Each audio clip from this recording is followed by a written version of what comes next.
Yòrúbà ó ti ṣẹlẹ̀ àwọn Biafra ti mú déètì ọjọ́ tí wọ́n fẹ́ kó nínú Nàìjíríà àwọn Biafra wọ́n ti mú déètì ọjọ́ tí wọ́n fẹ́ sọ pé wọ́n fẹ́ kó nínú Nàìjíríà tẹ́ bá ń sọ fún yín. Good afternoon, fellow Biafrans all over the world. Today is 20th day of August 2024, and I am here speaking to you from my base in Finland.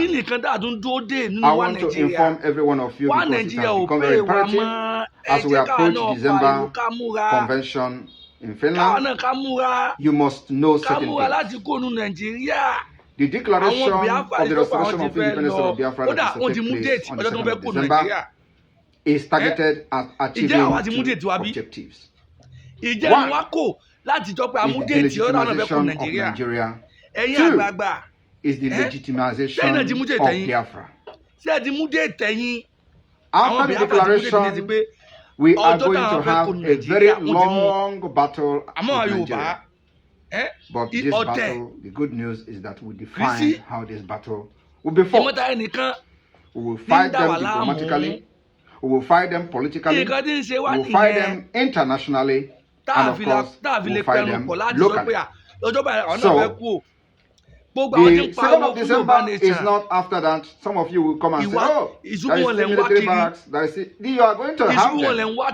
But let me tell you, if the Vietnamese fought America for years and succeeded in making America to flee, we are ready to fight Nigeria even more than what Vietnam did. And we dictate how this particular war will be fought. We are never going into conventional warfare with Nigeria. But the delegitimization will take a different tone. And what I'm trying to tell you people today is that you must be prepared for a very long years of battle for the legitimacy of Biafra government. It is not something that happened in one day. It is not something that happened immediately after our declaration on 2nd of December. The 2nd of December will mark the beginning of a very long battle, which we are going to show our determination with our actions and inactions. So my fellow Biafrans, all I'm here to tell you this afternoon is for you to understand that after the declaration in December 2nd, the battle begins.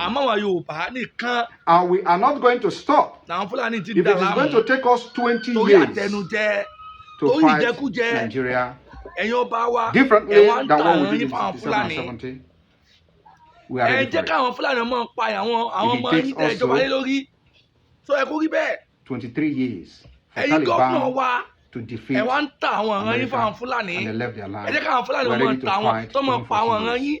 Since 1967 to 2024, Nigeria continued to fight us. The only thing is that we have not fought Nigeria until now. And in this fight, we are still defending ourselves. So, 2nd of December, we mark the beginning of the Biafra liberation. Do not expect something or any magic to happen. We will make the magic to happen. Thank you, and may God bless you. Àwọn Biafra ti mú déètì ọjọ́ tó fẹ́ kó ní Nàìjíríà fojú ara yín gbọ́ fojú ara yín fi rí ti fètè ara yín gbọ́ ọmọ Yorùbá ọmọ Yorùbá òjìrè ẹ jẹ́ ká ronú káwa náà ká mú kó lè bá àwọn pé lóòótọ́ àwa náà ti ṣe tán ẹ jẹ́ ká jáwọ́ nínú ọ̀tẹ̀ ẹ jẹ́ ká jáwọ́ nínú ọ̀tẹ̀ ẹ jẹ́ ká jáwọ́ nínú àbòsí. Ẹ jẹ́ ká fi ìmọ̀ ṣọ̀kan èpè àwọlẹ̀ tó lọ́gbọ́n ń jà wá èpè àwọlẹ̀ kan jà wá èpè inú dára wa gangan ní dà wá láàmú tí ẹnu wa bá ti kò ibi tá à ń lọ á dé bẹ́ẹ̀. Good afternoon, fellow Biafrans all over the world. Today is 20th day of August 2024, and I am here speaking to you from my base in Finland. I want to inform every one of you because it has become very imperative as we approach December convention in Finland. You must know certain things. the declaration of the restoration of independence of Biafra that is to take place on the 2nd of December is targeted at achieving two objectives. One is the delegitimization of Nigeria. Two is the legitimization of Biafra. After the declaration, we are going to have a very long battle with Nigeria. But this battle, the good news is that we define how this battle will be fought. We will fight them diplomatically, we will fight them politically, we will fight them internationally, and of course, we will fight them locally. So, the 2nd of December is not after that. Some of you will come and say, oh, there is still military barracks, you are going to have them.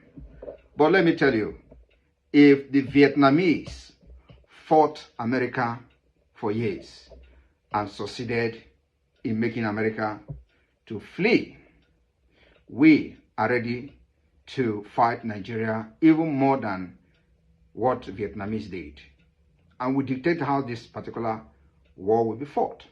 We are never going into conventional warfare with Nigeria. But the delegitimization will take a different tone.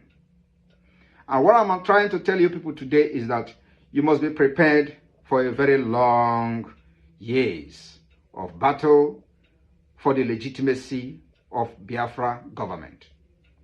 It is not something that happened in one day. It is not something that happened immediately after our declaration on 2nd of December. But 2nd of December will mark the beginning of a very long battle, which we are going to show our determination with our actions and inactions. So my fellow Biafrans, all I'm here to tell you this afternoon is for you to understand that after the declaration on December 2nd, 2024, the battle begins.